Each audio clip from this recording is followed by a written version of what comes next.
आम जनों तक ये बातें जानी चाहिए, सही बात है। नहीं तो नाग पंचमी को नाग पूजा करते रहेंगे। हाँ वरना नाग को दूध पिलाते रहेंगे और नाग दूध पिएगा नहीं। क्या बुद्ध का जो शाक्य वंश था वो नागवंशी से जुड़ा हुआ था? जुड़ा हुआ नहीं, हम्म। वो नागवंशी ही है। बाबा साहब ने धम्मचक्र प्रवर्तन 14 अक्टूबर 1956 को किया था, लेकिन 15 अक्टूबर को उन्होंने स्पीच किया था हम्म। दीक्षा भूमि में, इसी के ऊपर में। हम्म। और उस स्पीच में उन्होंने ये कहा था।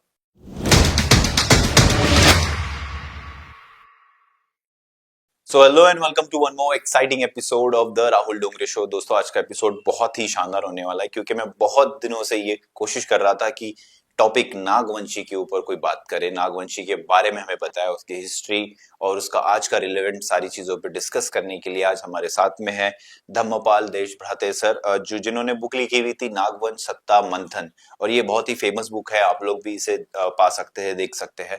नागवंश के बारे में सारी डिटेल आज हम लोग बात करेंगे, so stay tune till the end, क्योंकि बहुत ही इंटरेस्टिंग होने वाला है। Welcome to the show sir. Thank you. Sir जब हम लोग बात करते हैं नागवंशी की, ये बहुत ही क्यूरियस सब्जेक्ट होता है। लोगों का कहना होता है कि कई लोग ऐसे इसे इग्नोर करते हैं, ये ऐसा कुछ नहीं होता, ऐसी चीजें नहीं थी। आपकी रिसर्च और आपकी स्टडी के हिसाब से क्या निकल के आता है कि नागवंशी क्या था बेसिकली? पहले तो मैं भी इसी बात पे विश्वास करता था हम्म। कि नागवंश, नाग पूजा वगैरह नाग पंचमी में होती है। हाँ। बचपन से हमने देखे हैं। करेक्ट। और कुछ पिक्चरें, कहानियां, कादम्बरियां, उपन्यास वगैरह देखे तो वहां पे विचित्र टाइप के एक वो दिखाया, प्रदर्शन होता था नागों के बारे हाँ नाग रूप में, ले लिया है डांस इस तरीके वगैरह। से, हाँ। तो उसके बाद मैंने होश संभाला। होश संभालने के बाद में फिर थोड़ा सा बाबा साहब को पढ़ा हम्म। सीरियसली। हम्म। तो बाबा साहब के कोटेशन मुझे बड़े अच्छे लगे अच्छा। कि हर कोटेशन पे हम काम कर सकते हैं। बराबर। जैसा कि बाबा साहब ने एक कोटेशन में कहा है, जिन्हें इतिहास का पता नहीं होता वो इतिहास रचा नहीं सकते। बिल्कुल बिल्कुल। इसका अर्थ हुआ कि बाबा साहब को एक अपेक्षा है हम्म। समाज से हम्म। कि मेरे बाद ब- समाज के लोग इतिहासकर्ता बने, जी। इतिहास रचता बने, जी। रचयिता बने। जी।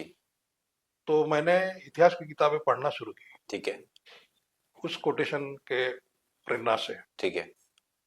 जब पढ़ता गया तब पता चला कि अरे, नागवंश तो भारत का स्वर्णिम युग करने वाला नागवंश है, अच्छा। जिसे हम भारत को सोने की चिड़िया कहते हैं, या प्रथम स्वर्ण युग, दूसरा स्वर्ण युग भारत का देखते हैं। हाँ। तो वो सारी हिस्ट्री नागवंशी लोगों की है। अच्छा। वो लोग थे, अच्छा। सांप वाप नहीं थे। साहब अब नहीं थे। लेकिन सांप बना के हमको मिसगाइड किया गया, ओके। हमारी ओरिजिनल पहचान बदली गई। जी। हमारे जो वॉरियर थे, हम्म। पराक्रमी राजा थे, जी। उन राजाओं की हिस्ट्री को डार्क में डालने के लिए उन्होंने सांप का इस्तेमाल किया। ओके, तो ये तो क्लियर है कि हमारे दिमाग में जो आता है कि यार नागवंशी मतलब ये लोग सांप की पूजा करने वाले सपेरे या हम लोग कह सकते हैं कि रूप धारण करने वाली जो नागमणि हमें बताई जाती थी, ऐसा तो नहीं है। नहीं, बिल्कुल नहीं। हाँ। वो मिसगाइड करने के लिए, ओके। वो अट्रैक्टिव दिखने के लिए बहुत अच्छा लगता है, हाँ। लेकिन हम अपना ओरिजिनल इतिहास भूल गए। उसमें भूल जाते हैं। ओके, तो तो अगर मैं पूछूं कि नागवंशी फिर होते क्या है? नाग शब्द का अर्थ हाँ। हाथी होता है, ओके। पाली भाषा में एलिफेंट हम्म। पाली शब्द है। जी। पाली से नाग वंशियों का गहरा रिश्ता है, उनकी ही भाषा है। ओके। पाली भाषा जो है हाँ। नागवंशी कल्चर की भाषा है। ओके। तो ये प्रमाणित होता है पुरातत्व के एविडेंस से। हम्म। पुरातत्व के एविडेंस में, पुरातत्व में जो भी मूर्तियां मिलती है भगवान बुद्ध के ऊपर में, 5 फनी नाग है, 7 फनी है, 3 फनी है। जी। ये सारा जो संरक्षण छत्र है नाग फनियों का, हम्म। वो दर्शाता है कि नाग लोगों ने भगवान बुद्ध की सुरक्षा की थी। अच्छा। मतलब भगवान बुद्ध के पहले नाग रूलर थे, जी थे। नाग राजा थे। हाँ। अब वो ये सांप वाले नाग नहीं थे। हम्म। सांप की पूजा जरूर करते थे, ओके। क्योंकि ये बेसिकली लोकल ब्रीड के लोग हैं, करेक्ट है। मूल भारतीय मूल लोग, भारतीय जंगली लोग, जी सभ्यता के जी लोग जी हैं। जी जी। धीरे धीरे विकसित होते हुए वो अ, अपने शासन करने लगे हम्म। और एक पंचायती व्यवस्था बनाई, ओके। जिसको अपन समन संस्कृति बोलते हैं। जी। तो भगवान बुद्ध के पहले से चलते आ रही थी। ठीक है। तो उनको भगवान बुद्ध के विचार अच्छे लगे। ओके।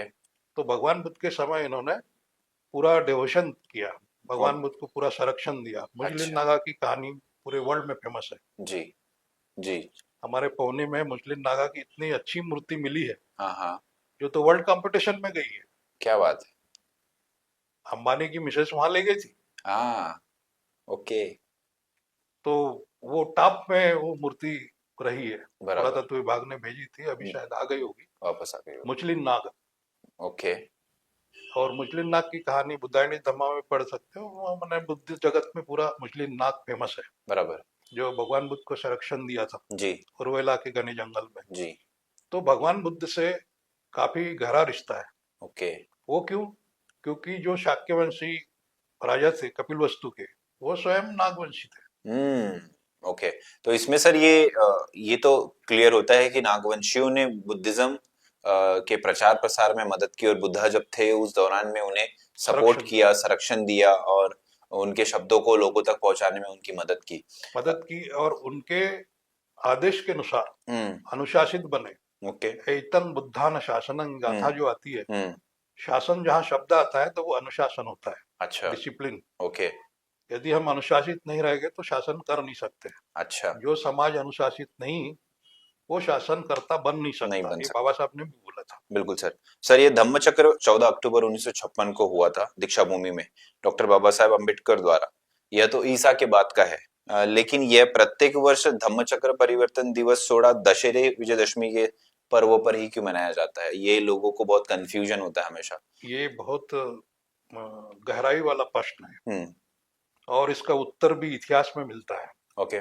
इसके लिए इतिहास पढ़ना पड़ेगा। जी बाबा साहब ने धम्मचक्र प्रवर्तन 14 अक्टूबर 1956 को किया था, ठीक है लेकिन 15 अक्टूबर को उन्होंने एक स्पीच किया था हम्म दीक्षा भूमि में, इसी के ऊपर में। हम्म और उस स्पीच में उन्होंने ये कहा था कि आज जो मैं स्पीच कर रहा हूँ वो कल होना चाहिए था, ओके और कल का कार्यक्रम आज होना चाहिए था। ओके इतना इम्पोर्टेंट था उस स्पीच का, 15 अक्टूबर के। हम्म तो उसकी किताबें भी छपी है, ओके बहुत से लोग पढ़ते नहीं है, अलग बात है, लेकिन पढ़ना चाहिए। जी उस स्पीच में डॉक्टर बाबा साहब अम्बेडकर कहते हैं ठीक है कि हमारे पूर्वज नागवंशी राज करती जमात के लोग थे, ओके जिन्होंने बौद्ध धर्म के प्रचार प्रसार के लिए अपनी आहुतियां दी है, जी लड़ाइयां लड़ी। ठीक है तो बाबा साहब का ये कोटेशन या ये स्पीच या ये गाइडेंस हमको क्या कह रहा है कि आप नागवंशियों का इतिहास खोजो, बराबर है आपको पता चल जाएगा कि हमारे पूर्वज नागवंशी थे थे। हम्म बाबा साहब ने तो बहुत सी किताबें लिखी। करेक्ट है बाबा साहब ने ही नागवंश खोज के निकाला है। हम्म भीमा कोरेगा में गए थे वो, करेक्ट उधर से पढ़ के आए थे, हम्म ब्रिटेन के लाइब्रेरी से। हम्म तो वहाँ सारे के सारे जो शहीद हुए सैनिक थे, उनके नामों पर नाग नाग शब्द लिखा हुआ है। हाँ वो अपभ्रंश है, अपभ्रंश है नाग का अपभ्रंश। ओके क्योंकि नाग यानी सर्प कहते ना, तो जी वो नाग नाग लिखते थे। ओके सिद्धनाग, सत्यनाथ और यस फलाने नाग, रतन हाँ नाग, जनक नाग, करेक्ट यश नाग। जी कम से कम 27-28 लोग वहां पे शहीद हुए थे। हम्म तो उसके आधार पे उन्होंने नागवंश का हिस्ट्री खोज निकाला, okay history of culture in Naga. Hmm बहुत सारी किताबें फॉरेनर्स लोगों ने लिखा है। जी तो नागा कल्चर है ये, ओके और वो कल्चर का नाम है समन संस्कृति। ओके कल्चर मतलब संस्कृति, हम्म समन मतलब समता की भावना रखने वाले, न्याय प्रिय अनुशासन करने वाले। हम्म तो ये सारा नागा कल्चर हमको फॉर्म करना है अभी। ओके तो जब तक हमें हिस्ट्री का पता नहीं होगा तो कैसे फॉर्म कर पाएंगे। बराबर हमको तो आज आवश्यकता है नागवंशियों का इतिहास जानने की, तो इसको समझने की। दशहरे के दिन क्यों करते हैं सर फिर हमेशा हाँ, दशहरे के दिन क्यों किया जाता है, हाँ इसके पीछे बाबा साहब का जो आकलन, वो जो वामन राव गुडबले थे, हम्म जिन्होंने फॉर्म किया था एक कार्यक्रम, जी उनके साथ दिल्ली में बहुत डिस्कशन हुआ इस टॉपिक पर। ओके तब उनके डिस्कशन में, वो तो छपा नहीं है, वो डिस्कशन था। वामन राव गुडबले भी जानकार व्यक्ति थे हम्म साहित्य के बारे में, कल्चर के बारे में, और बुद्धिज्म की हिस्ट्री ठीक है उनको बहुत रुचि थी। तो वहां ये तय हुई थी दशहरे के दिन की तारीख। उसके पीछे लॉजिक ये है हम्म कि सबसे पहला विजयादशमी जो कलिंगा पर सम्राट अशोक की विजय होती है और वो शस्त्र त्याग देते हैं। ठीक है। सम्राट अशोक ने फिर अपने आप पे विजय पाई। हम्म। इतना बड़ा राजा जो कलिंगा पर विजय पाता है लेकिन बराबर। अपने आप को हारा हुआ महसूस करता था बराबर। और उसको बड़ा फील हुआ। फील होने के बाद फिर उसने अपने पूर्वजों का जो बुद्धिज्म था उस पर ध्यान दिया। उनकी बड़ी बहन थी आनंदी और बनते उपगुप्त, उनसे उन्होंने फिर से प्रवज्ञा लेके बुद्धिज्म को फॉर्म किया। ठीक है। उन्होंने उपगुप्त ने उनको बोला इसके लिए आपको राजपाट त्यागने की जरूरत नहीं है, बराबर। पावर त्यागने की जरूरत नहीं है, आप इस पे काम कीजिए। तो उन्होंने काम किया। बराबर। विजयादशमी इसीलिए बोला जाता है, विजय भी हुई थी और अपने आप पे विजय हुई थी। ओके। बुद्धिज्म में शक्ति है हम्म। कि कोई कितना भी क्रूर हिंसक रूलर हो, अगर वो बुद्धिज्म को फॉलो पढ़ता है या समझने की कोशिश करता है तो वो अपने आप पे विजय पाता है, ओके। फिर वो हिंसा को त्याग देता है। जी। ये एक उदाहरण करंट वाला। ठीक है। करंट नहीं, 2000 साल पूरा नहीं है, हाँ। 2200 साल 2200 पुराना। साल के आसपास। उसके पहले का एक उदाहरण है। हाँ। भगवान बुद्ध के 700 साल पहले हाँ। महाराजा तक्षक हुए थे। तक्षशिला विद्यालय जिन्होंने फॉर्म किया है, ठीक है। और तक्षशिला नगर भी उन्होंने बसाया था। जी। वो तक्षक भरत पुत्र थे। ओके। उनके पास सेना थी दो प्रकार की, ओके। एक भरत समूह और एक दूसरा त्रुत्स समाज। ओके। त्रुत्स बोलते थे उस समय, अपन तक्षक बोलते उनको। हम्म। उस समाज के होते हैं। तो वो रूलर ने जो समन संस्कृति का फॉर्मेशन था उसके अगेंस्ट में जाने वाला परीक्षित, अब जो समन संस्कृति का समर्थन करता है वो राजपुरोहित, उन्होंने अपने शासन में उसको स्थापित किया। ठीक है। अब इस बात से उसी का पैरेलल एक दूसरा पुरोहित था, वो ईर्ष्या करने लगा और वो तक्षशिला छोड़ के चला गया। उसने वहां जाके षड्यंत्र रचा और 10 राजाओं को इकट्ठा किया था। उसमें बालान, शिव, ऐसे 10 प्रकार के हैं। मेरी किताब में मैंने लिखा उनके नाम। और ये युद्ध जो हुआ था वो 10 राजाओं को इकट्ठा किया तो तक्षक ने उनको तक्षक ने परीक्षित, तक्षक का युद्ध परीक्षित से हुआ था। ओके। तो परीक्षित ने हमेशा उसके ऊपर आक्रमण किया तो 9 बार तक्षक ने उनको छोड़ दिया। ठीक है। लेकिन 10वीं बार फिर आक्रमण किया तो 10वीं बार में उनका युद्ध मैदान में वध कर दिया। ठीक है। महाराजा तक्षक ने। ठीक है। वो दिन भी दशहरे का था। अच्छा। विजयादशमी। ओके। ये एक कहानी होगी परीक्षित वर्सेस तक्षक। तक्षक विजयी हुआ।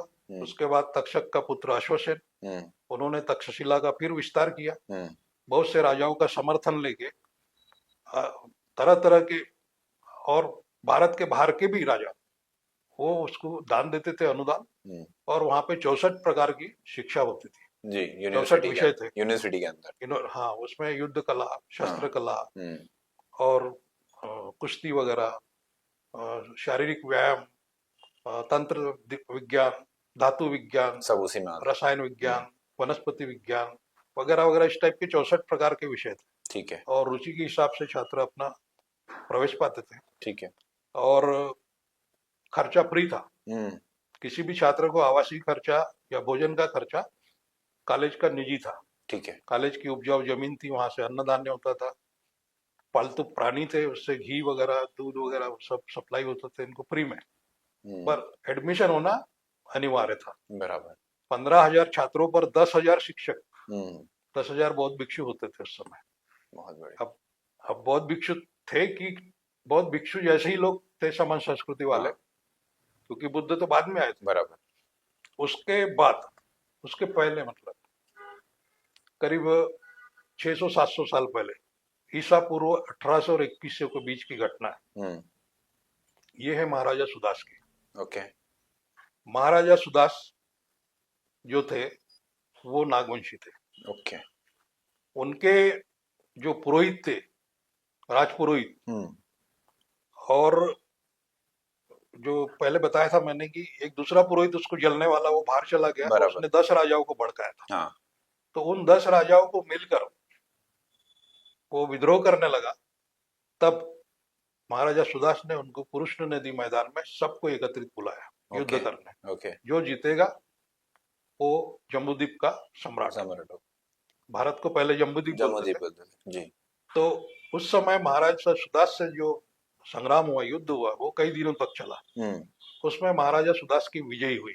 ओके वो दशहरे का दिन है, अच्छा दशहरा। हाँ दशहरा जो शब्द पड़ा है इसी के कारण पड़ा है। ओके तो इस दशहरे का अनुकरण महाराजा तक्षक के समय हुआ, फिर सम्राट अशोक के समय हुआ, और वही तिथि को बाबा साहब अम्बेडकर ने पकड़ा। ओके इसलिए वो यहाँ पे दशहरे के दिन हाँ हमेशा आते धम्म चक्र प्रवर्तन किए। हाँ तो इसी धम्म वजह की से विजय। नागपुर में भी जब हमेशा देखते हैं कि दशहरे के दिन ज्यादा पब्लिक होती है हमेशा। दशहरे के दिन ही मनाया जाता है आयोजन। यस जो मुख्य आयोजन हाँ होता है, हाँ जो वहाँ के ट्रस्टी लोग हैं उनको मालूम है ये हिस्ट्री, क्योंकि ट्रस्ट में वो भी थे, बराबर मोहन राव गोडबोले। हाँ फिर उनके साथ जो भी थे टीम वाले वो इसीलिए है ही अभी। हाँ तो क्योंकि वो कई बार ये दशहरे के दिन, कंफ्यूजन आता है लोगों का कि 14 अक्टूबर को क्यों नहीं मनाते आप लोग, फिर इसी दिन क्यों हाँ डेट मनाते को हो। क्यों नहीं मनाते, तो तो ये इन ये दशहरा तो हिंदुइज्म से रिलेटेड है, उस दिन हाँ, क्यों करते हो आप तो लोग। इसके पीछे ये 3 जो हम्म महायुद्ध हुए थे और विजय हुई थी, विजयादशमी, बराबर उसकी वजह उसकी से वजह ये से भी एक विजय है ना। हाँ इसी वजह से ये बाबा होता साहब ने भी कहा है ना कि ये हमारी विजय है, है नया बराबर जन्म है। नया जन्म है यस। तो बुद्धिज्म का नया जन्म है, हमारा भी और बुद्धिज्म का भी। बराबर तो इसमें नागवंशी तो ये क्लियर होता है सर कि नागवंशी फिर बुद्धा के पहले से है और उन्होंने बुद्धिज्म में बुद्धा को बहुत सपोर्ट किया। और ये भी क्लियर होता है कि ये कोई डेडिकेटेड ऐसी कोई नाग नहीं है, ये लोग है, ये राजा लोग है, है, सिविलाइज ये लोग। वंश है, ये सिविलाइजेशन है जो चलते आ रहा था, इसके अलग अलग राजाज हुए हैं। हम्म, इसको देखते हुए आगे जब हम बढ़ते हैं तो अ, बाबा साहब ने नागपुर को चुना हम्म, इसको करने के लिए, हम्म, दीक्षा लेने के लिए। तो उसके पीछे का क्या फिर आप इसका कोई नागवंश से रिलेशन बिल्कुल है। ये जो विदर्भा कहते थे पहले, है। विदर्भा क्यों कहते हैं, हम्म आपको किसी भी शास्त्र पुराण में विदर्भ शब्द मिल जाएगा, लेकिन विदर्भ क्यों कहा जाता ये नहीं मिलता। ठीक है विदर्भ का राजा विदुदप था। ओके विदुदप को ये क्षेत्र मिला था महाकौशल का। हम्म महाकौशल का क्षेत्र है ओके मध्य भारत जी और महाराष्ट्र। हाँ तो विदुदप के कारण विदर्भ शब्द उस समय इतिहास में गूंजने लगा। हम्म ये विदुदप कौन था? महाराजा प्रसेनजीत का पुत्र है, ओके जो प्रसेनजीत भगवान बुद्ध के जी समय। जी जी जी विदुदप भी भगवान बुद्ध का फॉलोअर है। ओके उन्होंने यहाँ के राजा महारनाग, हम्म पौनी में उनका शासन था, हम्म उनकी लड़की से उनकी शादी हुई थी। ठीक है ये पौनी जगह जो है बहुत ऐतिहासिक जगह बहुत है, ऐतिहासिक जगह है जी। जहाँ भगवान बुद्ध का दंत धातु भी मिला हुआ करेक्ट और 64 शिलालेख मिले हाँ 1972 की खुदाई में, यानी कन्वर्शन के बाद की बात। बराबर पौनी का उत्खनन जब हुआ तो 64 शिलालेख मिला। उस 64 शिलालेखों में ये सारी चीजें लिखी हुई है। अट्ठा मग्गा देवा नागा चतुपम वर बोधिमले महारन ससनंग महत्व विजेता होत परंती, ओहो परंती होत विजित्वा। ऐसी गाथा है कि शिलालेख है वहां उसमें। पे है तो वो हमेशा महर नाग के शासन को निरंतर विजयी बनाए रखे, ये अपेक्षा बुद्ध देव से वो की जाती थी। ऐसे इस प्रकार के 64 शिलालेख शिलालेख वहां पे यहाँ है। मिले हैं। क्या बात तो ये यहाँ पे अजब बंगले में रखे हुए हैं। है। तो ये बालपतवाड़ और देव सर, ये पुरावेत्ता लोग हैं, इन्होंने सिद्ध किया है कि ये राजधानी थी। पौनी का पहला नाम फनी, फनीनाग मंडल। हाँ पौनी इसलिए बोलते ओके उस समय फनीनाग मंडल था। ओके नौ नारद थी यहाँ पे नागों की, ओके 9 राजा थे उनके अंडर में। ओके तो इसलिए मुख्य केंद्र जो था वो नागपुर था। अच्छा यहाँ पे जो उन लोग का सिस्टम चलता था, जैसे अपन सांसद वगैरह बोलते हैं, वो यहाँ से होता था। हाँ, वो राजा लोगों के रहने की व्यवस्था वगैरह यहाँ रहती थी ओके नागपुर में। और वो तो स्तूप था पौनी का, करेक्ट दंत धातु था, स्तूप था, हम्म तो वो पूजनीय स्थल था। करेक्ट तो वो मिलता है। तो सम्राट अशोक के पहले का है वो, हम्म पौनी का स्तूप। ओके जो अजातशत्रु के समय का, ओह वंडरफुल। जब वो भगवान बुद्ध की अस्थि धातु डिस्ट्रीब्यूट हुई थी, हाँ तो उसमें से एक उस समय 8 राजाओं को मिली थी वो। हम्म, एक मौर्य लोग पिंपल वन के, वो एक देर यहाँ से पे आई पहुंचे, थी। हाँ तो उनको राख मिली, एक बराबर। कोलता मिला, वो ले गए, उसके ऊपर में उन्होंने एक स्तूप बना, पिंपरवाह, जी। Pimply one.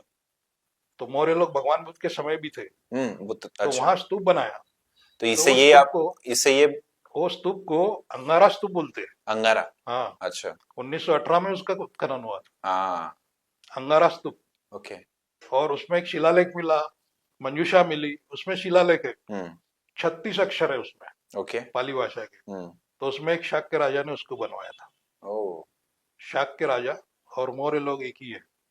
और अच्छा। शाक्य लोग मौर्य कैसे बने, वो मैं अगले कभी बताऊंगा। बिल्कुल बिल्कुल। लेकिन शाक्य लोग मौर्य है, और शाक्य लोग नागवंशी है, और मौर्य लोग भी नागवंशी है। ठीक है सर। अब आते अपन यहाँ का नाग राजा, हाँ वो और देरी से पहुंचा, हाँ। महरनाग। हम्म तो इनको क्या मिलेगा, बराबर। इनको कुछ देने के लिए था नहीं। तो इन्होंने अ, बंग का राजा, अंग का राजा, उन लोगों से संपर्क किया, हम्म और उन्होंने बोला हमको भी कुछ दो, आपके आपको जो मिला उनमें से हमको भी कुछ दो। हाँ तो उसमें उन्होंने वो राख जो थी, वो समेट को दे दी। ओके। तो उस राख में 2 दंत धातु मिल गए इनको, अच्छा। प्राकृतिक रूप से। हम्म उनको नहीं मालूम था इसमें क्या है। अच्छा। वो जो राख थी उसमें से कुछ हिस्सा इनको दे दिया। ठीक है। तो उन्होंने यहाँ पे उसके ऊपर में स्तूप स्तूप बनाया था, बनवाया। पौनी में। ओके। नदी किनारा है, हाँ और रमणीय स्थल है। जी और अभी भी आप जाएंगे तो थोड़ा सुकून मिलता है वहाँ, जी कुछ जी थोड़ा सा अलग टाइप का महसूस होता है। जी। तो पत्थरों से बना हुआ है, तो अब टिका हुआ है, हम्म उत्खनन हुआ तो वो सारी चीजें मिली। मिल गई। तो यहाँ का राजा भी, हम्म जिनको हम महार महार बोलते हैं ना, वो महार राजा ही था हमारा, ओके। महार नाम का। महर। महर, ओके।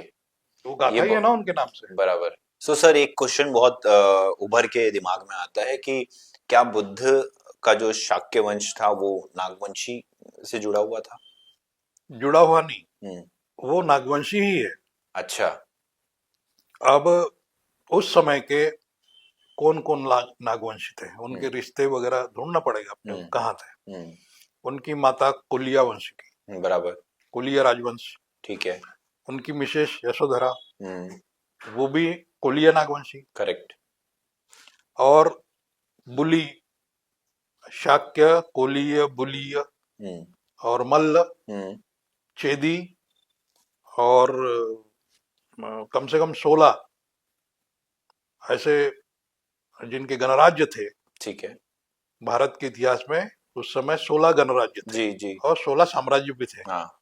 वो सब मैंने अपनी किताब में डिटेल में लिखा हूँ। हम्म तो ये जो गणराज्य वाले सिस्टम के लोग थे, हम्म ये सारे के सारे नागवंशी हैं।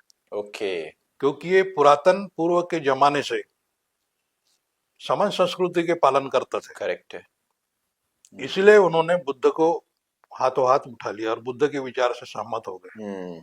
और बुद्ध के विचारों के प्रचार प्रसार में जितना चाहो उतना धन दान भी करते थे वो लोग, बराबर। श्रमदान भी करते थे, और उनके भिक्षु संघ में शामिल भी होते थे। बराबर है।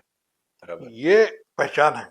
अच्छा। क्योंकि वो सबके सब नागवंश, हम इतिहास में उनको नागवंशी ही बोलते हैं, अच्छा। नागा कल्चर। नागा कल्चर। अब उनके सरनेम अलग है, जैसे आपका डोंगरे, हाँ मेरा देश भ्रतार, जी इनका कुछ और होगा, जी। लेकिन समाज एक है ना हमारा। हाँ हाँ। वैसे ही नागवंशी समाज ही है वो। ओके ओके समझ गया। तो सर इसमें एक फिर ये क्वेश्चन भी निकल के आता है कि डॉक्टर बाबा साहेब अम्बेडकर का घराना या समाज नागवंशी था? बिल्कुल था। इस वो ऐसे, जी। अगर अपन किताब में पढ़ेंगे या हिस्ट्री में जाएंगे, वास्तविकता देखेंगे, तो बाबा साहब का सरनेम अम्बेडकर था ही नहीं। बिल्कुल। उनका सरनेम संगपाल है। संगपाल था। अभी भी उनके गांव में, जी। आंबाडिवे गांव है, हाँ। Interior yes. रत्नागिरी जिले में, कोकन में जी। कोकण में। हाँ। तो उस गांव में अभी भी सकपाल ही 20-22 मकान हाँ सकपाल। संगपाल लोगों के हैं, और हमारे समाज में भी है ना। बिल्कुल है। और भी कहीं कहीं संगपाल सरनेम के लोग जी हमको जी। मिल ही जाएंगे। हाँ। इवन जीवाजी नाग जी होता जीवामनु अट्लासिवा, उनका भी बराबर। सरनेम संगपाल था। संगपाल था। तो ये जो संगपाल सरनेम कैसे नागवंशी है, हम्म इसके लिए हिस्ट्री में अपने को जाना पड़ेगा। हम्म हिस्ट्री ये कहती है कर्नाटक में हम्म संगपाल साम्राज्य था, ओके संगपाल नाग का। ठीक है। इनको महिंसक नाग बोला जाता था। अच्छा। महिंसक नाग हम्म उनका कुल संगपाल था। हम्म वहां अभी भी संगपाल सरोवर है, ओके अभी भी है, ओके। क्योंकि तालाब, पर्वत, नदी वो तो वैसे ही ये बना तो हुआ मिटते नहीं। है। हाँ, नहीं। तो वो तालाब अभी भी है, हम्म काफी विशाल है। हम्म अब सातवीं आठवीं की स्टोरी, शताब्दी की, सातवीं आठवीं शताब्दी में एक वॉरियर आते हैं जिसको हम भारत का प्रथम सिकंदर बोलते हैं। ओके। भारत का सिकंदर, हम्म उसका नाम क्या है बहुत से लोगों को पता ही नहीं है, जी क्योंकि हिस्ट्री से हमको दूर रखा गया। दूर रखा गया। वो है ललितादित्य मुक्तापिड़ा। ओके। बेसिकली कश्मीर के कारकोटा नागवंशी थे। अच्छा। उन्होंने जो सवारी चालू की थी, पहले तो उन्होंने उत्तर भारत, दक्षिण भारत, बंग वंग मगध भगत जीत लिया। हम्म जीतने के बाद वो बंग से उड़ीसा के बाद, उड़ीसा विजयी हुए, उसके बाद कर्नाटक पे आक्रमण किए। हम्म उस समय वहां पे रट्टा रानी का राज्य था। ओके। रट्ठ लोग, हम्म हमारे पूर्वज रट्ठ लोग थे ना, जी महारट्ठ हाँ उसी से नाम पड़ा था। जी तो रट्ठा रानी के समय जब उनकी सेना ने घेर लिया, तब उनके बीच में समझौता हुआ था। ओके। समझौता सिद्धांतिक, हम्म ये भी बुद्धिस्ट थे, वो भी बुद्धिस्ट थे। और सिद्धांतिक समझौता ये कि फौज को हम लड़ाएंगे, सेना को हम लड़ाएंगे तो बेकसूर लोग मारे जाते मारे हैं। जाएंगे। बेकसूर लोग को मारने के बजाय हम्म हम क्यों ना नीति निर्धारित करें, हम्म समाज कल्याण की बात करें, समाज कल्याण का काम करें। ओके। आप राजाओं के राजा सम्राट, ऐसा करके उनका युद्ध टल गया। ठीक है। और रट्टा रानी ने उनसे युद्ध नहीं किया और उन्होंने भी उनके ऊपर वार नहीं किया। लेकिन उनके नीति निर्देश पर समन संस्कृति या बुद्धिज्म के सिद्धांतों पर वहां शासन स्थापित हो गया था ठीक कर्नाटक है। में। ठीक है। कर्नाटक अभी भी बहुत कला बहुत शिल्प बहुत हाँ वाला यस यस। देश माना वहां जाता जहाँ है। पर भी खोदोगे तो आपको बहुत हाँ, ज्यादा मिलेगा। बुद्धिज्म मिलता ही हाँ मिलता है। मिलता है। तो ये एक प्रमाण है, हम्म संगपाल लोग नागवंशी थे। हम्म तो बाबा साहब अम्बेडकर नागवंशी हुए कि नहीं? बिल्कुल हुए। और उनके मिलिट्री रिकॉर्ड में है ना ये सरनेम। हाँ उनके पिताजी का यस यस। मिलिट्री रिकॉर्ड में संगपाल सरनेम है। और उनके जो पिताजी यानी बाबा साहब के दादा मालोजी संगपाल, हम्म मालूनाक संगपाल है वो। उधर संग के लोग आज भी बहुत से गांव में नाक नाक शब्द लिखते थे नाम के पीछे। हाँ कई जगह जैसे कुमार उमार लिखते हैं ना, जी जी जी। तो वो नाक सरनेम नाम के पीछे नाक लगाने का एक सिस्टम ही है उधर। Correct correct correct. ये कल्चर है ना, नागा कल्चर। हाँ क्योंकि हम लोग जैसे कोरेगांव भीमा के स्तंभ पे भी देख पाते हैं वो हाँ, लिखा हुआ है उस तरीके से वो और पीछे लगाया अभी भी जाता है। है बहुत से गांव। अच्छा। मैं वो गया हूँ वहां पे, हम्म तो उन कई गांव में अभी भी लोग ऐसे लिखते अपने बच्चे के नाम के पीछे नाक सरनेम हैं लगा देते लगा हैं, देते हैं। नाक नाम लगा देते हैं। हाँ हाँ हाँ पता नहीं, अब कल्चर है, वो कल्चर है परंपरा हाँ कुमार की पूर्व तरह हो गया पूर्वजों है। से, हाँ, हाँ पूर्वजों से परंपरा चलते आ रही है। करेक्ट।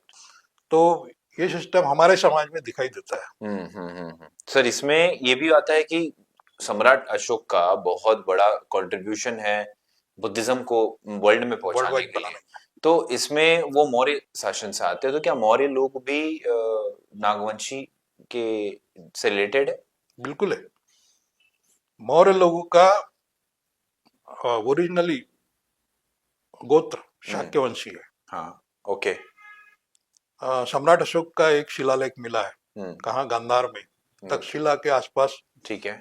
उत्खनन हुआ है। हाँ वहां पे उस शिलालेख में सम्राट अशोक का लिखा हुआ शिलालेख है। ठीक है। उसमें वो लिखते हैं कि अहम शाक्यवंशी। अच्छा। उन्होंने कहीं मौर्य वंश नहीं लिखा शिलालेख में। ओ और सम्राट शब्द भी नहीं लिखा। अच्छा। देवानाम पीय, देवानम पीर। देव मतलब बुद्ध, हाँ प्रियदर्शी, हम्म ऐसे नाम लिखा है। यस सम्राट कभी नहीं, नहीं हम कहते हैं कि वो सम्राट थे। हाँ सम्राट थे इसलिए सम्राट है, इतिहास में लिखा है। बराबर। लेकिन उन्होंने खुद की राइटिंग में कहीं भी सम्राट नहीं लिखा। देवानाम पीय, पियदर्शी, देवानम प्रियदर्शी। अशोक। यस अशोक। और वो एक शिलालेख कहता है कि वहां पे वो शाक्य वंशी ऐसा ऐसा लिखते लिखा। हैं। हाँ, हम्म तो ये इनकी हिस्ट्री ऐसी है। एक बार महाराजा प्रसेनजित, हम्म महाकौशल के नरेश, हम्म वो मगध से भी बड़ा साम्राज्य था जी उस समय, भगवान बुद्ध के समय। जी इन्होंने प्रस्ताव शाक्य लोगों को भेजा हाँ कि मैं आपके कुल से रिश्ता करना चाहता हूँ। उस समय भगवान बुद्ध इधर फेमस हो रहे थे। बराबर भगवान बुद्ध के पीछे उनकी विचारधाराओं को लेके बहुत से राजा कन्वर्ट हो गए थे, हाँ बिम्बिसार हाँ उस समय की ये बात है। तो शाक्य जनपद जो था वो एक छोटा उन्हीं के अंडर में था। करेक्ट है तो उन्होंने मना नहीं किया, बोले आप बारात लेके आ जाइए। तो इनकी बारात गई। उन्होंने एक अ, महानाम शाक्य की दासी पुत्री थी, ओके नागमुंडा नाम था उसका दासी का। उस पुत्री का नाम था अ, खत्तिया। ओके उससे शादी हुई। ठीक है वो बाकायदा दुल्हन बन के प्रसेनजीत के साथ श्रावस्ती आई, महाकौशल की राजधानी श्रावस्ती। वहां पर उनको एक पुत्र हुआ विदुदब नाम का। ठीक है तो विदुदब जब बड़ा हुआ तो उसको लगा मामा गांव जाके आते हैं। तो वो अपने दल बल के साथ गए, वहां कुछ दिन रहे और फिर वापस आए। वापस आते समय उनके जो अंगरक्षक थे उनका एक खड़क वहां रह गया, ठीक है जहाँ वो रुके थे रेस्ट हाउस में, विश्राम गृह में। तो रास्ते में याद आया, बोले मेरा खड़क रह गया, मैं ले आता हूँ। वो खड़क लाने गए तो वहां खूब साफ सफाई चल रही थी। ठीक है उसने पूछा कि ये क्या? अरे वो यहाँ राजकुमार रुका था ना, वो दासी पुत्र है, इसलिए हम साफ सफाई कर रहे हैं। ये छुआछूत की भावना हो गई ना, ये बहुत खतरनाक चीज है। फिर वो वापस आया सिपाही अंगरक्षक। उसने जाते समय विदुदब को बताया कि मैं ये सब देख के आया हूँ।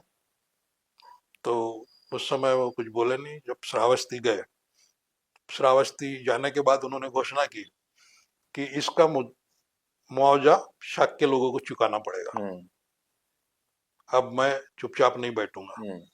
जब महाराजा प्रसेनजीत ने उनको सेनापति पद पर बनाया, मुकर्रर किया, सेनापति बन गए विदुदब। पहला वर्ल्ड का पहला सेनापति पद बनाने वाला महाराजा प्रसेनजीत, ओके और पहला सेनापति विदुदब, ओके सैन्य संचालक राजकुमार। जी तो शाक्य लोग घबरा गए, हाँ अब ये हमको छोड़ेगा नहीं। हाँ तो वहां से धीरे धीरे बहुत से शाक्य लोग पलायित होने लग गए। अच्छा इन्होंने अलाइन कर दिया था ना हाँ कि मैं शाक्यों का बर्दाश्त नहीं कर, छोड़ूंगा नहीं, बराबर मेरा अपमान जो किया है। तो एक दल शाक्यों का उधर गांधार तरफ गया, सिंध प्रांत में। वो पातालपुरी क्षेत्र है, पाताल लोग, हैदराबाद है वहां पे पाकिस्तान में। वो जंगली और दलदली वाला क्षेत्र है। ओके वहां जाके बस गए। वहां का राजा मौर्य था। हाँ ये यूनानी राइटरों ने लिखा है। ठीक है और एक दल इधर आया, ओके मगध की तरफ। ठीक है तो ये पिंपल वन में, पिंपल बस वन के गए। मौर्य पहले से थे, हाँ उनके बीच में शामिल हो गए। ओके सुरक्षा की, अपना नाम शाक्य लिखना बंद, मौर्य लिखना शुरू कर दिया। उसी में चंद्रगुप्ता के पिताजी हर्ष हैवज्र मौर्य, और उसका चंद्रवर्धन नाम था उनका। ओके वहां पे चंद्रगुप्त मौर्य का जन्म हुआ था। अच्छा फिर वहां तो से मौर्य तो पहले से हुए ना, मौर्य तो पहले से हो हाँ मौर्य का राज्य पहले से था पिंपल वन करेक्ट में। हाँ तो वो जो शाक्य लोग यहाँ आए वो भी मौर्य ही लिखते थे। बराबर उन्हीं में से चंद्रवर्धन मौर्य था। ओके तो महापद्मानंद ने उनको वहां का मुखिया बनाया। तो महापद्मानंद का बेटा धनानंद, नौवा पुत्र, उसको भय था कि एक ना एक दिन ये भी आके यहाँ बैठ सकता था, क्योंकि वह गणराज्य सिस्टम के आधार पर बदलते रहते थे ना सम्राट। हाँ सही बात है, जिनकी बारी आती थी वो हाँ एक एक करके बैठते थे। सही बात तो इसको मिटा दिया जाए, ये थोड़ा सा क्रूर प्रवृत्ति का धनानंद बराबर आखिरी। तो इसने आक्रमण किया पिंपल वन में, और हैवज्र मौर्य की हत्या हो गई। ओके चंद्रवर्धन हैवज्र, उस समय उनके मिसेस वृषलात्मजा उसका नाम था, जिसको अपन इतिहास में मुरा मुरा बोलते हैं ना, वो मोरनी जैसे सुंदर थी। ओके मयूरा बोलते थे उसको। हाँ तो उसके कारण मौर्य सरनेम पड़ा ऐसा नहीं है, पहले से ही मौर्य थे। ओके पहले से क्या थे, शाक्यवंशी थे वो। शाक्यवंशी थे, हाँ। भय के कारण, विदुदत्त के डर के कारण ये मौर्य लिखना शुरू यहाँ के किए थे। मौर्य हो गए, हाँ। फिर वो गर्भ में था, तो वो कैसे तैसे नाव में बैठ के नाविक लोगों के सहारे से भाग के इधर आ गई, अपनी जान बचा के अपने भाई के पास। ओके।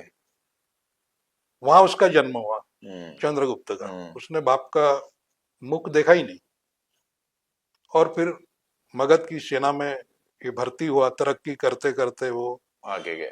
धनानंद की पुत्री जो थी दुर्धरा, उसका अंगरक्षक बन गया था, क्योंकि ये देखने में सुडोल, हाइट, हेल्थ, राजघराने का था ही ना, बराबर। तो उसको सुरक्षा गार्ड बना दिया दुर्धरा का। वो उसके बराबरी की थी। बचपन में ही कभी कभी तो वो संभालते ही प्रेम शुरू हो जाता है। प्रेम तो हुआ था, प्रेम हुआ, लेकिन इसका नहीं हुआ था, क्योंकि वो राजकुमारी और ये तो आयुर्जीवी, बराबर है, हमेशा युद्ध करने वाला। उसके पास तो कुछ बचा ही नहीं था ना। सही बात है। तो इसने बताया भी था दुर्धरा को कि मैं आयुर्जीवी हूँ, मुझसे शादी संभव ही नहीं तुम्हारी, तुम तो राजकुमारी हो। और वो भी बहुत बड़ा विशाल राजा, उस समय तो बहुत बड़ा राजा था, विश्व का सबसे बड़ा श्रीमंत राजा। सही बात, नंदवंश। तो इस तरीके से फिर बाद में ये सैनिकों के अधिकारों की बात करने लगा, तो इसका पलायन हुआ। पलायन होने के बाद ये विष्णुगुप्त के साथ में, वो भी मंत्री था वहां पे, उनके साथ तक्षशिला जाके अध्ययन किए। ओके। इसका प्रमाण मिलता है ना कि तक्षशिला में ऐसा अध्ययन होता था। वो वहां पे सब राजनीति शास्त्र सीखा, युद्ध कला सीखा, और तब जाके तो इतने बड़े भारत को कंट्रोल किया ना। सही बात है। तो ये क्लियर होता है कहीं ना कहीं कि भैया मौर्य वंशी नागवंशी ही थे। यस, मौर्यवंशी शाक्यवंशी थे और शाक्यवंशी नागवंशी थे। बिल्कुल बिल्कुल, एक ही ब्लड है, एक ही उनका डीएनए एक ही है। एक ही डीएनए। यस सर, ये नागवंशी की जब हम बात करते हैं तो कई बार जब बुद्धा की स्टैचू पे हमें जो नागफलियां दिखती है, तो वो सिंबॉलिक रिप्रेजेंटेशन होता है, सिंबॉलिक, या फिर जो हमें बताया जाता है कि जब बुद्ध ध्यान कर रहे थे तो उन्हें उस तरीके से प्रोटेक्ट किया गया था। वो आपका क्या व्यू है इस चीज को लेकर? उसके पीछे कहानी ये है, वास्तविक कहानी। जब भगवान बुद्ध वो वड़झाड़ के नीचे तपस्या कर रहे थे, गहन तपस्या, और वहां 1-1.5 चम्मच खीर ग्रहण की। उसके बाद थोड़ा सा शकुन मिला, महारानी सुजाता ने लाया था, हट कर रही थी उसे उनके समाधान के लिए, तो उसको एनर्जेटिक फील हुआ। तो उन्होंने दूसरे दिन पूरी थाली में जितनी खीर थी पूरी खा ली। फिर चलने फिरने की एनर्जी आई, नदी में जाके पानी पिए।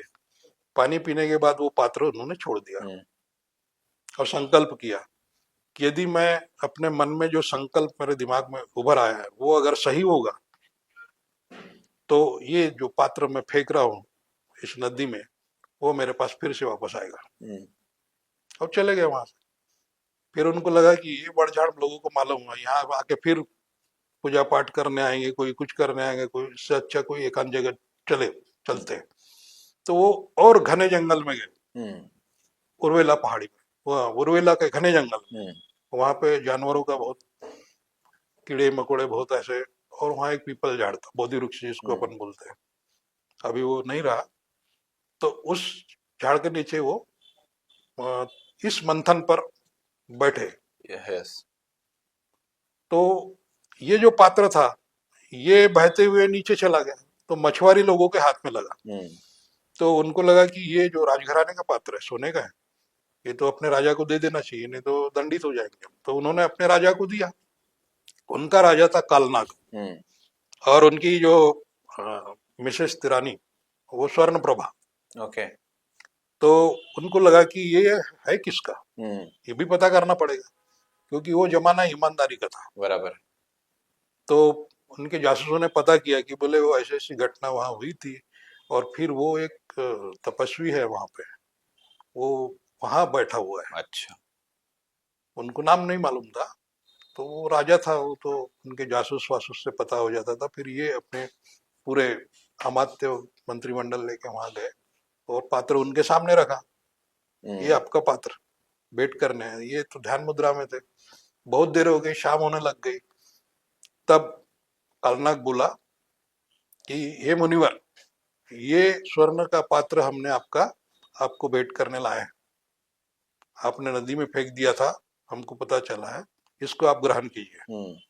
आप निश्चित रूप से बुद्ध है, आप निश्चित रूप से बुद्ध पुरुष है, ये मैं नहीं, नीलचर थलचर और जलचर ये सब कह रहे हैं, चिल्ला चिल्ला, पक्षियों की चिल्लाहट हो रही थी वगैरह वगैरह, जंगली वातावरण था। तो भगवान बुद्ध को लगा कि ये कौन व्यक्ति है, मुझे बुद्ध पुरुष कह रहा है, ये बुद्ध होता क्या है। तो ये सिद्धार्थ गौतम को भी नहीं मालूम था। तब उसने आंखें खोली और वो पात्र ग्रहण किया, और भगवान बुद्ध ने बोला सिद्धार्थ गौतम ने तो कि मुझे और कुछ दिन यहाँ पे तपस्या करनी है और मेरी एक आहार की व्यवस्था आप करो। तो कालनाग ने अपने बड़े राजा जिसके अंडर में वो था, ये छोटा राजा था, उनका बड़ा राजा मुजलिन नाग, ओके, उनको रिक्वेस्ट की कि बोले ऐसा ऐसा है, उनको अपने को प्रोटेक्शन देना है, तो एक आहारी फलहार वगैरह उनको देना है। तो मुजलिन नाग ने उनको एक कुटी बना के दी बारिश पानी के रक्षण के लिए, वो झाड़ के नीचे, और एक तालाब खुदवा दिया पानी के लिए, अभी भी है वो तालाब। ओके, बुद्ध गया में आप जाएंगे तो मुजलिन नाग का तालाब और वो फन वाला मूर्ति भी आपको दिखेगी। तो वो मुजलिन नाग है। वो राजा था और मनुष्य था, वो ऐसा सांप नहीं था। लेकिन एक अट्रैक्शन आने के लिए ऐसा उस तरीके से दिखाया जाता है। नाग तो हमारा कुल देवता है। हाँ, क्योंकि नाग ऐसा एक पशु है या प्राणी है कि उसमें एक दंश करता है तो हाथी जैसा विशाल प्राणी निढाल हो जाता है। मनुष्य को डंक मारे सीधा ऊपर जाता है। एक छोटे से, उसको हाथ पैर भी नहीं, तो भी इतने स्पीड से दौड़ता है। हर साल केचुई निकाल के शुद्ध हो जाता है। और भी बहुत से उसके गुण है जो, हाँ, तो इसके आधार पर इनको ये लगता था, अंधविश्वास तो उस समय भी था, इनको लगता था ये किसी दैवी शक्ति का व्यक्ति है, इसीलिए या दैवी शक्ति है, धारी प्राणी है, और हमको इसको पूजा करनी चाहिए। सही बात। अगर हम उसको पूजा वूजा करते हैं तो ये हमको दंश नहीं करेगा। हमारी सर, एक सम्राट अशोक के बाद में हम लोग देखते हैं कि सातवाहन डायनेस्टी हो गया या सतकर्णी डायनेस्टी हो गया, इन्होंने बुद्धिज्म के प्रमोशन में काफी हेल्प की, बहुत ज्यादा मदद की, और उसके बेसिस पे बाकी की अजंता, एलोराज और ये सब चीजें हम लोग आज के समय में देख पाते हैं। तो इनका नागवंश से क्या रिलेशन हो सकता है? क्या ये भी नागवंशी होते हैं? बेसिकली ये नागवंशी है। अच्छा। और ये दक्षिण भारत के नागवंशी लोग हैं। एक्चुअली सातवाहनी जो राजा था पहला, वो सतवता प्रदेश से आया हुआ, महापद्मानंद के समय नंद वंश का राज्य था, मौर्य वंश के पहले। जी। उस समय का यहाँ दक्षिण भारत को कंट्रोल करने के लिए उनको भेजा गया, गजबल, सैन्य बल, अश्वबल सब देके उनको पैठन भेजा गया था। ओके। उनकी मुख्य राजधानी पैठन थी। ओके। उसका वंश आगे बढ़ा तो उनकी रिश्ते बनने लगे यहाँ के लोगों से। भाई उनके भी अंडर में यहाँ के कुछ मुनिंदे हो गए ना, बराबर है, सामंत हो गया, या वो थे रठ लोग, रठिक लोग, और भोज और पैतनिक। अच्छा। पैठन के मूल निवासी, पैठनी, 3 प्रकार के लोग उनके सेना में होते थे। अच्छा। और उनसे फिर रिश्ते बनने लग गए जी। और रिश्ते बनने के वजह से उनके जो फॉलोअर्स है बाद में उत्तराधिकारी, वो स्वयं को सतकर्णी ही बोलते थे। अच्छा। उन्होंने सम्राट, धीराज, महाराजा धीराज इस टाइप के पद नहीं लगाया, सतकर्णी शब्द लगाया। ठीक है। सतकर्णी 1, सतकर्णी 2, सतकर्णी 3, ऐसा करते करते गौतमी पुत्र 23वां था। ओके। उसके बाद भी और सतकर्णी हुए, उनके नाम के आगे सतकर्णी लगा जाता था। अब सतकर्णी का अर्थ होता है सत्य को फॉर्म करने वाले, ना कि कोई जाति विशेष नहीं, ये विशेषण नाम है। ओके। वो जो भी रूलर है सत्य को फॉर्म करेगा और उसी का आम प्रजा में शासन चलाएगा, बराबर, उसी को सतकर्णी बोला जाता था। न्यायित राजा सतकर्णी ऐसा बोला जाता है। ओके। न्याय प्रिय राजा थे वो। ठीक है। हमारे पूर्वज बताते भी है कि सतकर्णियों का शासन सबसे बढ़िया शासन था, पूरे विश्व में फेमस है भारत। अच्छा। केवल भारत में ही नहीं। तो वो जो पहला शालिवाहन राजा आया था उसका पुत्र सिमुक, ओके। सिमुक की शादी हुई नागन्निका से, नागा रानी, नागा राजकुमारी। ओके। वो किसकी पुत्री थी? महाथेर अंगियत नाग, महाथेरा की लड़की है। अच्छा। महाथेरा किसमें होते हैं? बुद्धिज्म में। बौद्धों में होते हैं ना। वो यहाँ लोकल का था, रट्ठ राजा था, रूलर था, सेनापति था उनका। Correct correct correct. रट्ठ, महारट्ठ। ओके। तो महाथेरा अंगियत नाग उनकी पुत्री थी वो। अच्छा। अब इसका प्रमाण कहाँ से मिलता है अपने को? ये शुरुआत है, इसका प्रमाण अभी भी पुणे के वो जो पुराना किला है वहां पे उनके पत्थर पे बने हुए चित्र है, ओके। मूर्तियां है पूरे परिवार का। अच्छा। उसमें सिमुक राजा भी है, नागन्निका भी है, प्रथम सतकर्णी है उनका पुत्र, और उनके बहनें भी है, बेटी है नवन्निका वगैरह, उनके भी नाम लिखे हुए हैं। उनके मूर्ति के पीछे नाम भी लिखे हुए हैं। क्या बात है। लोग पब्लिश नहीं करते तो लोग उस पर ध्यान नहीं देते, देख के आते हैं, लेकिन थोड़ा रिसर्चिकल माइंड उसमें लगाना चाहिए। ठीक है। तो वहाँ है, इतिहास किताबों में लिखी है। पुरातत्व खाते को मालूम है ये सब मालूम है। हम लोग पुरातत्व खाते से बहुत दूर रहते हैं, जबकि हमको टच में रहना चाहिए। सही बात। तो वहाँ बहुत सी जानकारी है, अमूल्य चीजें है वहाँ पे म्यूजियम में रखी हुई। यहाँ अजब बंगले में आप चले जाइए जी, एक बहुत बड़ा पत्थर चंद्रपुर से आया है, देवटोक से। उस पत्थर को देखेंगे तो पत्थर ही दिखता है, लेकिन उसमें शिलालेख है सम्राट अशोक का लिखा। अच्छा। सम्राट अशोक लिखता है, अपरांत और महारट्ठ के रट्ठ भोज और पैतनिक लोगों में नीतिमत्ता और धम्माचरण अति उत्तम है। कितनी बड़ी लाभ बात लिखी। सम्राट अशोक प्रमाणित कर रहा है कि यहाँ के रट्ठ भोज और पैतनिक लोगों में नीतिमत्ता और धम्माचरण अति उत्तम है।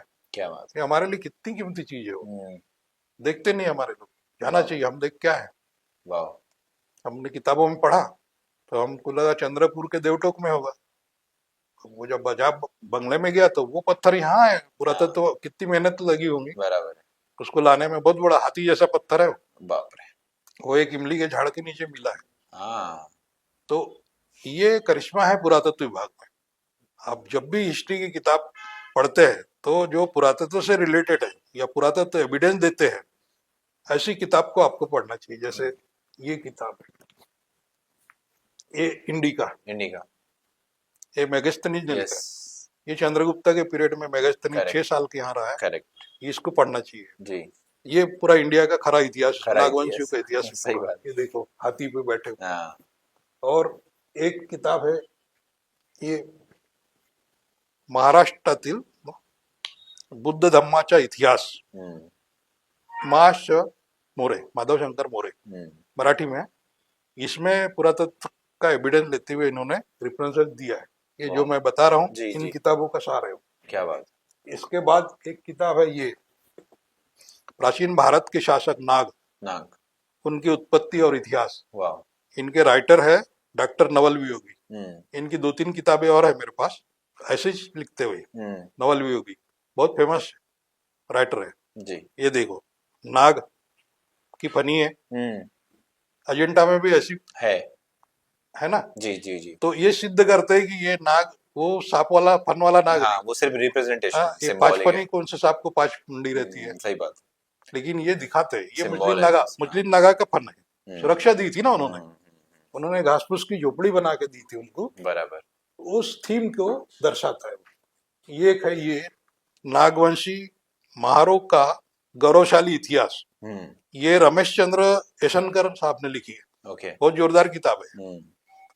बहुत पुराना इतिहास है इसमें। अच्छा। और एक है एशिया के महान बौद्ध सम्राट। क्या बात।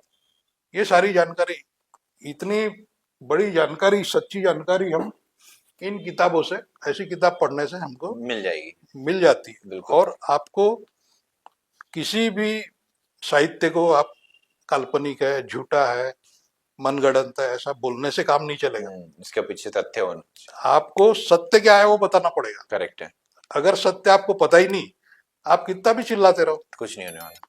तो अगर आपको काल्पनिक इतिहास पुराण जो भी उसको भगाना है तो ये करना पड़ेगा, पढ़ना पड़ेगा। हाँ, उसको काउंटर करना है तो सच्चा इतिहास अपने को मालूम लाना है पड़ेगा। और वो दर्शाना पड़ेगा, बिल्कुल लिखना पड़ेगा, करेक्ट है पब्लिश करना पड़ेगा। जी, आम जनों तक ये बातें जानी चाहिए, सही बात है। नहीं तो नाग पंचमी को नाग पूजा करते रहेंगे हाँ फिर जैसे थे। हाँ अगर आपको नाक को दूध रिवॉल्यूशन पिलाते लाना है, रहे। हाँ सही रिवॉल्यूशन लाना है तो इतिहास की मदद आपको लेना पड़ेगा। बराबर, वरना नाक को दूध पिलाते रहेंगे और नाक दूध पिएगा बस वो नहीं। फिर नाग पूजा करते रहेंगे।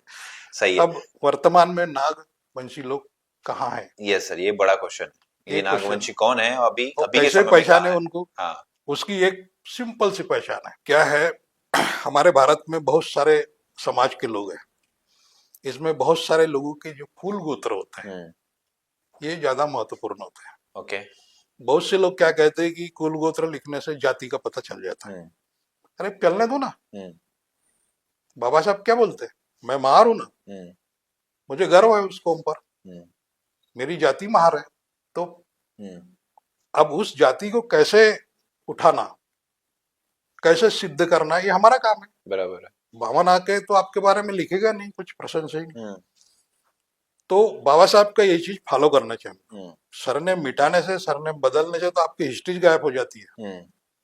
बहुत से लोग सरनेम मिटा के बौद्ध बौद्ध लिखना शुरू कर देते हैं, कोई कॉमन सरनेम यूज कर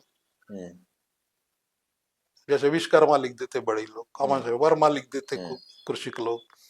तो ये सब नहीं, लेकिन महाराष्ट्र के लोग बड़े पक्के हैं, मुझे तो गर्व है उनके ऊपर, वो सरनेम लिखते, भले उनका सरनेम डुकरे हगरे मुत्रे रहेगा तो भी लिखते हैं। हाँ।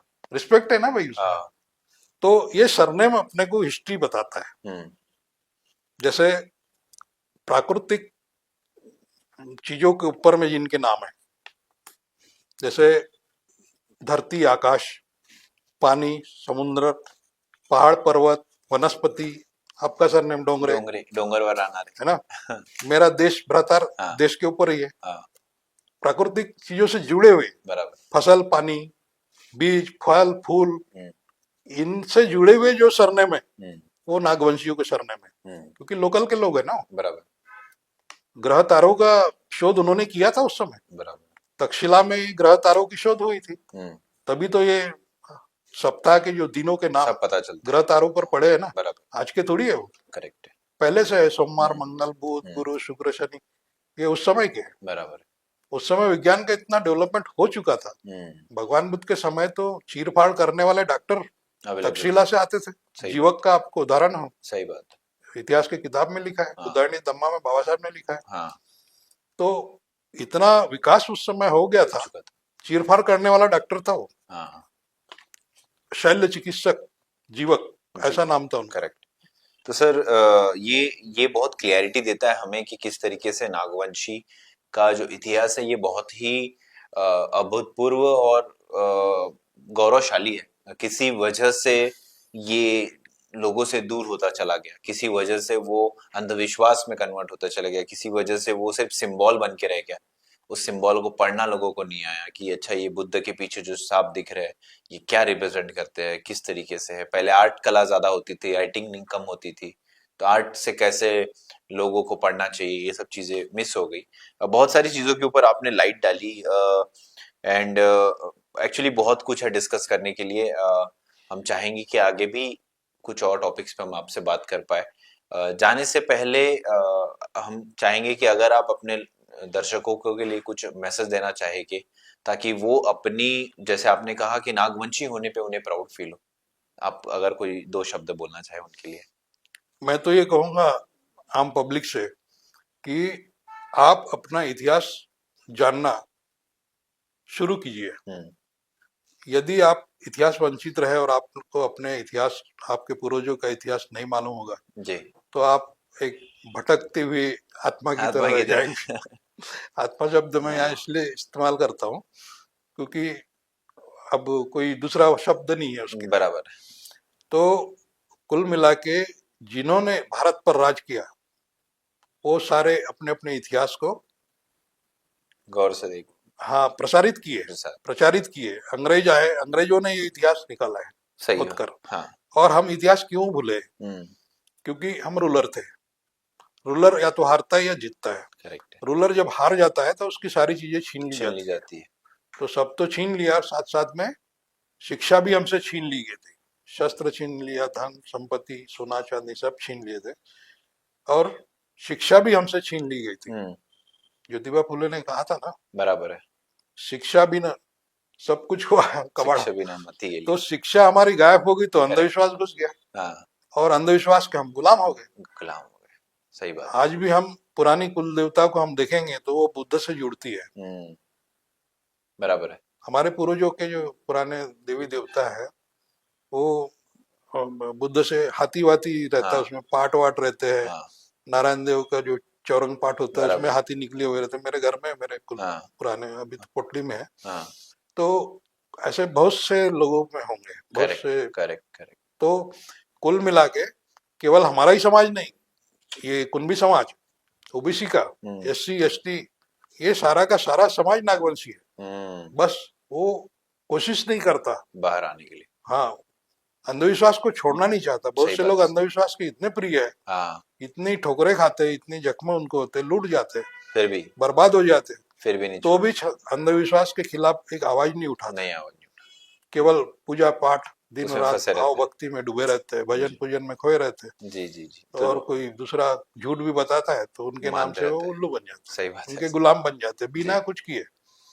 और मनमाना दान पुण्य भी करते हैं, हाँ, मेहनत कष्ट से कमाते हैं, पसीना टपका टपका के, और 1 घंटा भरे की पूजा करेंगे या कुछ करेंगे और ब्राह्मणों को पूरा का पूरा दान कर देते। ये बड़ा अंधकार है। बहुत अंधकार हाँ, है सर। देखने से यस बड़ा आश्चर्यचकित होता है यस, आदमी कि क्यों ऐसे लोग बाग। क्या ही कर अब हम सकते हैं। कहते हैं कि शिक्षा की वजह, उनके कौम में शिक्षित पढ़े लिखे लोग भी है, जी, फिर भी तो भी वो इसके शिकार है। हाँ, बड़े बड़े डॉक्टर है, बड़े बड़े इंजीनियर है, सब सीख। बड़े बड़े आईएएस वाले लोग हैं, वैज्ञानिक लोग हैं, साइंटिफिक लोग हैं, तो भी अंधविश्वास की पूजा पाठ के शिकार बन के बर्बाद कर देते हैं अपने आने वाली पीढ़ी को। जी जी तो जी ये बहुत बड़ा अंधकार है, जी, इससे हम सबको बाहर बाहर आने की कोशिश करना चाहिए। ठीक। और कम से कम बाबा साहब की ये किताब तो पढ़ना चाहिए। बिल्कुल बिल्कुल। बाबा साहब को क्यों नहीं पढ़ते? क्योंकि वो सोचते हैं कि ये तो पर्टिकुलर किसी एक रिलीजन कास्ट पे का बात है, करेगा। हाँ, किसी एक कौम का है, और बुद्धिज्म की बात करता है। हाँ, हमारा तो बुद्धिज्म से कोई लेना देना नहीं। सही बात। उनका तो पूरा बुद्धिज्म से लेना देना है। जितने यहाँ के लोकल के लोग हैं सबका सब के सब बुद्धिस्ट थे, उनके पूर्वज। हाँ, मैंने एक कार्यक्रम में कहा था, बहुत से पत्रकार लोग थे, पत्रकारों का सम्मान वाला कार्यक्रम था वो, वहां पे रायपुर में हुआ था। तो पूछा था कि आप पढ़े लिखे आदमी हैं, पत्रकार वर्ग यानी जागरूक वर्ग होता है, अलर्ट होता है, स्वतंत्र होता है, स्वतंत्र बुद्धि का इस्तेमाल करता है, अपनी कलम सही दिशा में चलाता है। तो आप थोड़ा रिसर्च करो, पूछो अपने आप से कि तुम्हारे पूर्वज क्या थे। तो 2-3 हाथ उठे, खड़े हुए, तो हमारे पूर्वज हिंदू है। तो मैंने बोला आप कब से हिंदू है? आप वो तिथि बताओ ना, डेट। वो तो नहीं बता पाए। मैंने बोला क्या तुम्हारे रामायण में लिखा है हिंदू शब्द? क्या महाभारत में लिखा है हिंदू शब्द? कौन से ग्रंथ में हिंदू शब्द आया है? 16 शास्त्र 18 पुराण में देख चुका हूँ, उसमें तो कहीं हिंदू शब्द मेरे दिखता ही नहीं। हिंदू शब्द मुगल काल से आया। सही बात। उसका जो अर्थ है हाँ, कुछ और है, और मुगल काल आया है 1200 पहले ही ईसी 1200। यस। तो ईसी 1200 के पहले बाहर थे क्या? बोला आप लोग, आपके पूर्वज? अरे कुछ तो तर्क लगाओ, पत्रकार हो आप, पत्रकार हो, इस देश का दिशा निर्देशक होता है। करेक्ट है। तो पत्रकार को कम से कम ज्ञान नहीं है इतिहास के बारे में, तो ये बहुत बड़ा अंधकार है भारत का। बिल्कुल बिल्कुल सर। तो बहुत ही अच्छा आपने हमें इंफॉर्मेशन दिया सर। हम चाहेंगे कि आगे भी आपसे नागवंशी के इस टॉपिक पे और डिटेल आगे बात करें, पर अभी के लिए आप यहाँ आए, आपने अपना समय दिया, इसके लिए हम बहुत बहुत आभारी है। एंड बहुत इंफॉर्मेशन आपसे हमें मिली। आगे भी हमारे यंग दर्शकों को आपसे नागवंशी के बारे में और जानकारी मिलते रहे, यही कामना के साथ हम आपसे विदा लेते हैं। धन्यवाद। धन्यवाद।